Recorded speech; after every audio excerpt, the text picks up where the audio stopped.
En esta ocasión vamos a abordar varios temas relacionados con la performance.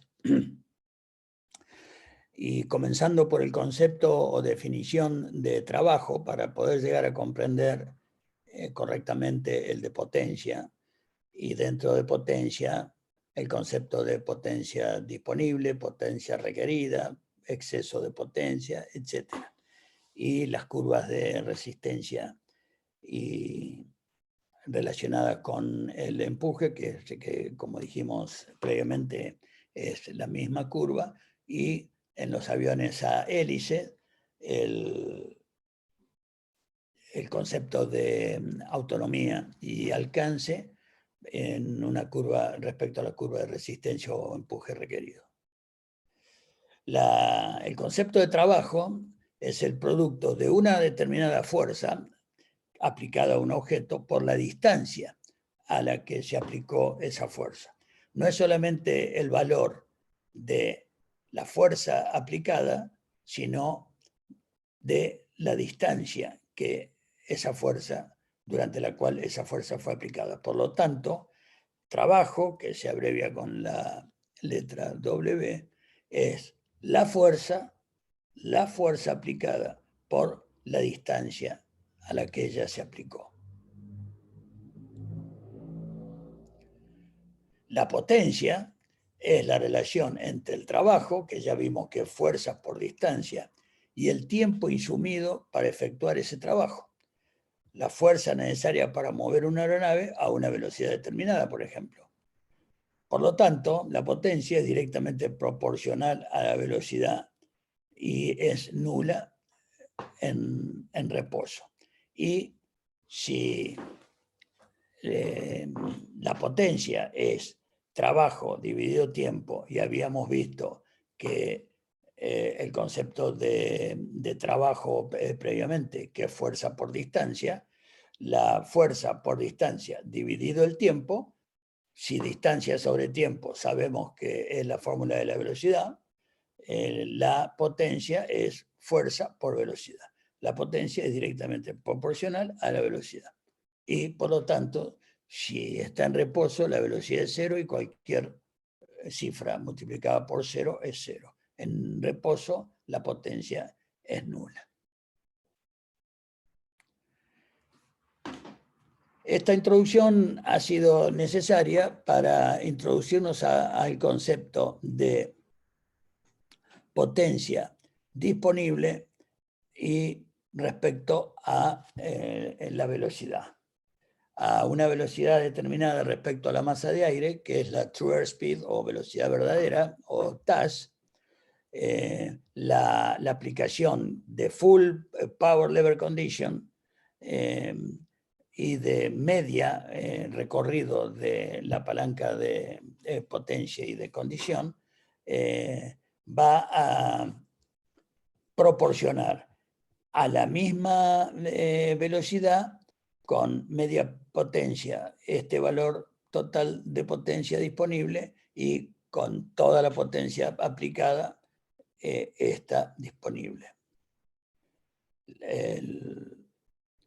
La importancia del concepto de potencia disponible es que cuando la aeronave está en movimiento, recordarán que tiene que vencer, la potencia produce empuje en la hélice, y tiene que vencer la resistencia total al avance, que está constituida por la resistencia parásita, que es la de forma, interferencia y fricción o rozamiento contra el aire, y la resistencia inducida, que es aquella producida por la vorticidad que se genera al generar sustentación. Disculpen la redundancia.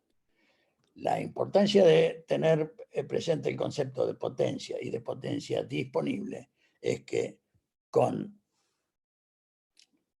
como recordarán, como resultado de la resistencia parásita representada por la línea roja y la inducida por la línea amarilla, tenemos como resultante una resistencia total. La aeronave, para volar, tiene que vencer, como decían previamente, esa resistencia total. Para vencer esa resistencia total, yo necesito un mínimo empuje requerido. Por lo tanto, esa es la razón por la cual las curvas de empuje requerido y de resistencia son exactamente las mismas. Esto es resistencia total, esto es velocidad y esto ahora es empuje requerido.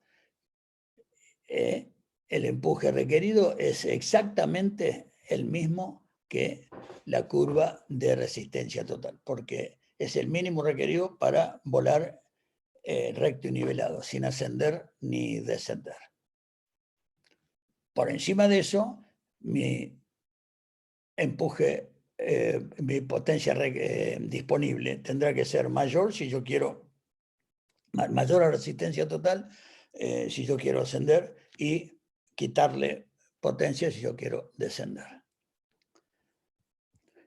El empuje o potencia, en el caso de los aviones a hélice, es exactamente el de la curva de resistencia total, en donde hay una resistencia mínima en el valle, una resistencia mínima, que es el lugar en donde va a requerir mínimo empuje, mínima potencia y por lo tanto mínimo consumo de combustible, como lo vimos en algún otro momento. Esa es la razón por la cual la máxima autonomía en un aeroplano con hélice se va a lograr a la mínima resistencia. Por encima de eso, cuando me quedo sin empuje o potencia disponible, entro en pérdida. Visto de otra manera, viendo la potencia requerida y la línea de roja de resistencia total, vemos que ya no se llama resistencia en este gráfico para aeronaves propulsadas por hélice, sino que es la curva de empuje requerido total. Mientras que el mínimo empuje requerido está en la resistencia mínima y están señalados los empujes necesarios para vencer la resistencia parásita y para vencer la resistencia inducida. Lo que nosotros necesitamos es, en todo tipo de aeronave, es vencer siempre la resistencia total, porque si tenemos un empuje disponible inferior a la resistencia, vamos a entrar en pérdida. Hay una región que, como vimos previamente cuando vimos el vuelo en segundo régimen, que si vemos la curva de empuje requerido, que es igual a la resistencia total, desde el valle, de la resistencia mínima o empuje requerido mínimo, en la medida que la velocidad disminuye, empiezo a necesitar más y más y más ajuste de potencia hasta que la potencia se termina.